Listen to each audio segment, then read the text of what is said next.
Dans le but d'informer la population témiscamienne sur les différentes mesures prises dans le monde municipal pour s'adapter au contexte de pandémie du coronavirus COVID-19, voici Mme Claire Bolduc, préfète de la MRC de Témiscamingue. Bon matin, Claire Bolduc. Bonjour Yves Bertrand, t'as passé une belle fin de semaine? Oui. Malgré, comme on disait avec Paul-Émile plus tôt ce matin, c'est le froid, hein? C'est le vent qui... C'est désagréable. Le soleil est là, mais bon... Ouais, voilà. Mais matin... quand même, ça fait du bien le soleil. Et Mazan, on va en prendre 2 caisses. Tu nous parles ce matin, prendre soin de notre monde. Oui, en fait, c'est une belle initiative qui existe au niveau provincial. C'est une initiative qui met en lumière toutes les mesures, tous les programmes, tous les projets qui permettent de bien s'occuper de la population. Comme la MRC et plusieurs des municipalités du territoire, on est à revoir notre certification pour les municipalités Amis des aînés et les MRC Amis des aînés et qu'on travaille également les politiques familiales. Prendre soin de notre monde, on est devenu tout naturellement membre de cette organisation-là. Et j'en parle ce matin parce qu'il y a un aspect particulier de prendre soin de notre monde qui est vraiment intéressant. C'est tout ce qui concerne la sécurité alimentaire. Parce qu'il y a plusieurs projets qui existent pour aider les gens à assurer leur propre sécurité alimentaire et pas seulement en termes d'approvisionnement, mais en termes de choix alimentaires aussi, en termes de comment développer des compétences culinaires, comment développer des capacités de créer des menus, et on vise évidemment, là on a parlé beaucoup des jardins communautaires et des marchés publics, de la réouverture de ces structures-là qui sont souvent de propriété municipale. C'est dans cette optique-là que je parle de prendre soin de notre monde à l'intérieur de tout ce qui se fait au niveau du développement de connaissances et de compétences horticoles et alimentaires. Alors, le but de ça, c'est de permettre aux gens, on l'a vu, la fragilité des gens, là, les populations vulnérables en situation de crise, elles deviennent rapidement démunies, elles sont souvent elles sont souvent des personnes, des populations qui ont besoin des autres pour s'aider à faire des choix et à avancer. Donc, de quelle façon on peut le mieux appuyer ces gens-là pour les rendre aptes à faire leurs propres choix et à faire leurs propres compétences?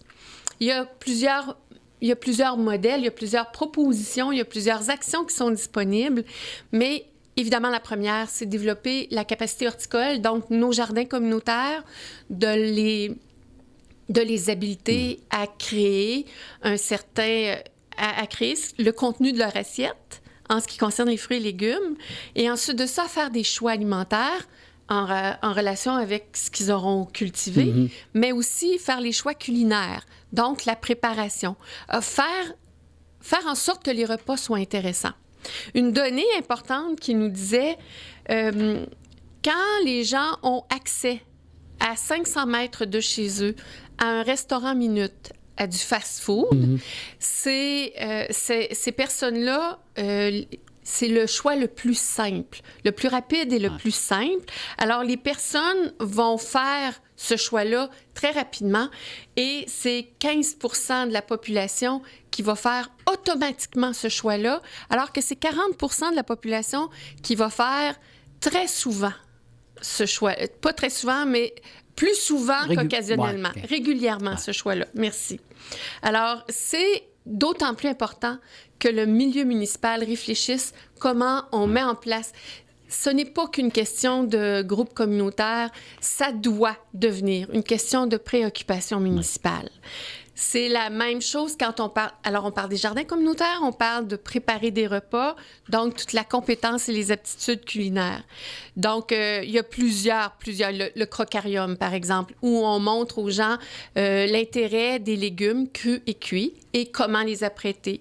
Les ateliers 5 épices, où on montre aux gens de quelle manière faire un repas sur une semaine de temps, de façon simple, en utilisant au maximum ce qu'on peut retrouver dans les épiceries. On parle de toutes les initiatives qui sont faites, par exemple, par Équiterre sur l'agriculture soutenue par la communauté. Et Équiterre met énormément d'emphase aussi sur les jardins communautaires, sur l'ITHQ, qui propose des menus, les menus avec 5 ingrédients. Il y en a beaucoup qui sont proposés par l'Institut d'hôtellerie et de tourisme du Québec. Alors, c'est important, le Témiscamingue participe à l'exercice. On participe à l'exercice dans la réflexion et dans l'action. Et ça nous a alertés de constater que les gens en situation de crise, les personnes les plus fragiles, elles sont fragiles en regard de la sécurité alimentaire. Alors, on ne baissera pas les bras là-dessus. On va continuer sur les autres initiatives également, faire bouger les gens, mais ça nous a vraiment... Priorité. Priorité, voilà. Effectivement. Et je pense qu'on sera très bien... ça va correspondre aussi à des priorités qu'ont identifiées la Corporation de développement communautaire. Alors, on va être en phase avec eux. Tu voulais revenir avec le message de Paul-Émile ce matin? Et que j'étais contente qu'il le fasse. On sur les était survivants, alertés. là. On parle des survivants. On était alertés. J'appelle pas ça des survivants, j'appelle ça des personnes guéries. Ou des personnes guéries. Les personnes guéries. Et actuellement, sur les personnes qui sont affectées de la COVID-19, il y en a quand même plus d'une dizaine au Témiscamingue. C'est pas négligeable. Et ces personnes-là, moi, je les remercie d'être ici. D'abord, d'avoir réussi à passer à travers une maladie qui peut être très difficile pour certaines personnes, mais surtout, ils ont été atteints, ils ont respecté la période de confinement, ils en sont guéris. Et là, ils sont parmi nous. Alors, merci d'être là, parce qu'ils contribuent de cette manière-là, ils contribuent à l'immunité collective. Ce sont ces gens-là qui vont de plus en plus circuler, on le souhaite grandement, qui vont faire en sorte que l'immunité de toute la population va se développer. Ouais. Et on en a besoin. C'est une très, très petite portion de la population jusqu'à maintenant qui a été affectée. Et moins on a de personnes affectées, plus on est fragile comme population globale à la maladie. Alors, merci aux personnes guéries d'être parmi nous. Et j'invite toute la population, comme Paul-Émile le dit ce matin, respecter la distanciation sociale de 2 mètres, pas pour ces personnes-là, mais pas pour ne pas être atteints, mais pour respecter les distanciations qui nous sont données. Et les personnes guéries, merci d'être parmi nous, merci beaucoup. C'est grâce à vous qu'on va développer notre immunité collective. Alors, je nous invite à beaucoup d'acceptation au niveau des phénomènes. Je le sais, on nous a beaucoup inquiétés sur le COVID-19. Maintenant, on passe à une autre étape. Ce qu'on ne voulait pas, c'est d'avoir un très gros pic qui allait embourber, voire déstabiliser complètement le système de santé. On est passé à une autre étape maintenant. Et ces personnes-là qui sont guéries, on en a besoin autour de nous. Voilà. Achat local maintenant. Achat local, c'est une réflexion qu'on a commencée. J'avais parlé la semaine dernière avec les moyens qui sont à la portée de la MRC, dont, entre autres, la Société de développement elle met en œuvre des moyens d'aide pour les petites et moyennes entreprises. Mais on a commencé une discussion sur nos services de proximité et sur l'achat local. Et c'est le préfet suppléant, Daniel Barrette, homme de grande sagesse. Merci, Daniel. Le préfet suppléant a dit...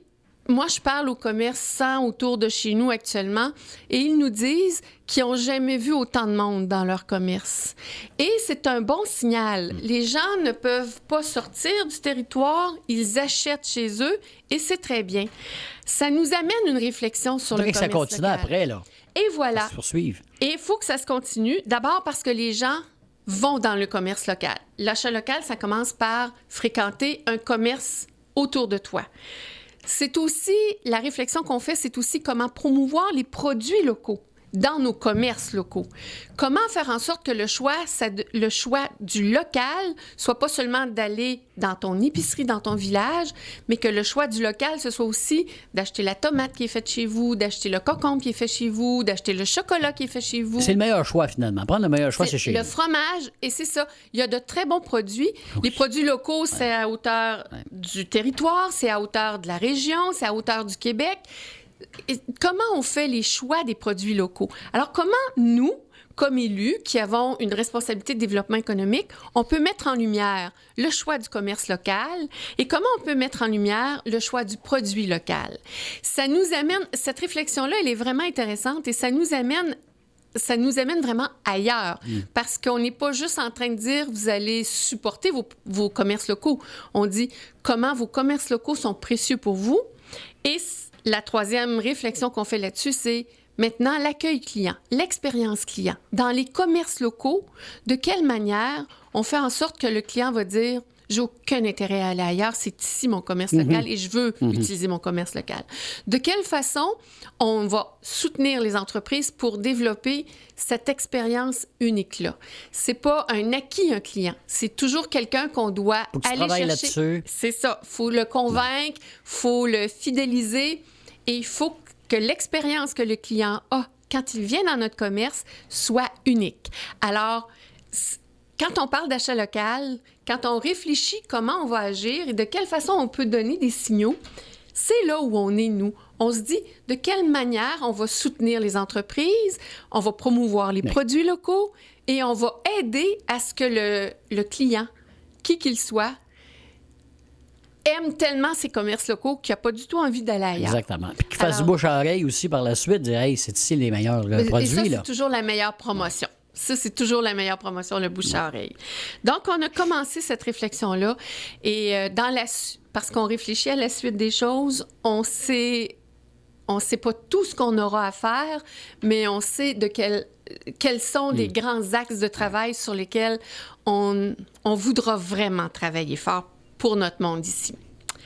Et quelques petites notes que je ramène là, sur les programmes, par exemple, pour les entreprises. Oui. Un message pour les entreprises agricoles, le 40 000 de prêt qui est attribué actuellement pour les fonds de roulement, où la condition pour y avoir accès, c'est d'avoir versé 20 000 de salaire de 20 000 à 1 500 000 Souvent, les entreprises agricoles, le producteur lui-même ne se verse pas ce montant-là en salaire.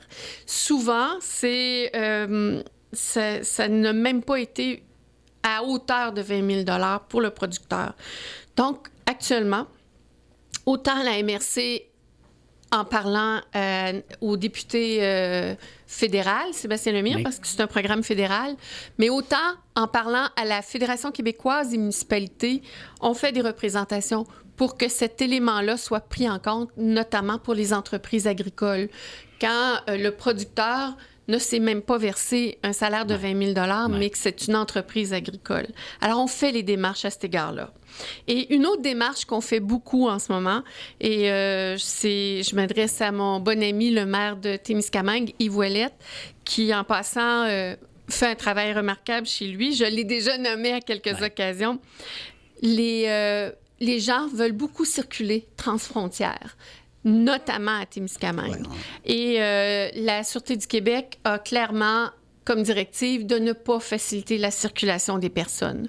Toutefois, il y a des situations où ça requiert effectivement une discussion entre la Sûreté du Québec et le premier magistrat d'une ville, qui est le maire. M. Ouellette. Alors, M. Ouellette sollicitait de pouvoir vraiment parler à son policier parrain ou avoir accès à la Sûreté du Québec. Et il y a des directives qui sont plus difficiles que d'autres à obtenir. Alors, le message, c'est que les déplacements transfrontaliers entre le Québec et l'Ontario ne se font pas, ils ne sont pas permis. Et on invite les parrains de la Sûreté du Québec à être très attentifs aux demandes de leurs élus, des élus municipaux, parce que les élus sont sur la ligne de front en ce moment. Ouais.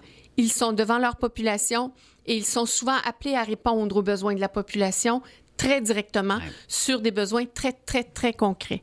Alors, c'est un message dans les deux sens, mais on invite les parrains de la Sûreté du Québec à être très attentifs aux besoins de leurs élus municipaux. On a besoin de vous, messieurs, mesdames de la Sûreté du Québec. Vous faites actuellement un travail hors pair, unique, c'est vraiment remarquable, mais s'il vous plaît, on a besoin de vous. Alors, on peut se parler? Merci beaucoup. Sur ce, c'était les nouvelles du jour. Ça fait le tour. Ça a été plus court que d'habitude, on dirait. Bon, mais on va souhaiter un bon lundi, une belle semaine. Bonne santé tout le monde. Merci beaucoup, Marie-Claire. Marie-Claire. Oui, c'est ça. Beaucoup, Claire. À demain. Salut, Claire. Bye.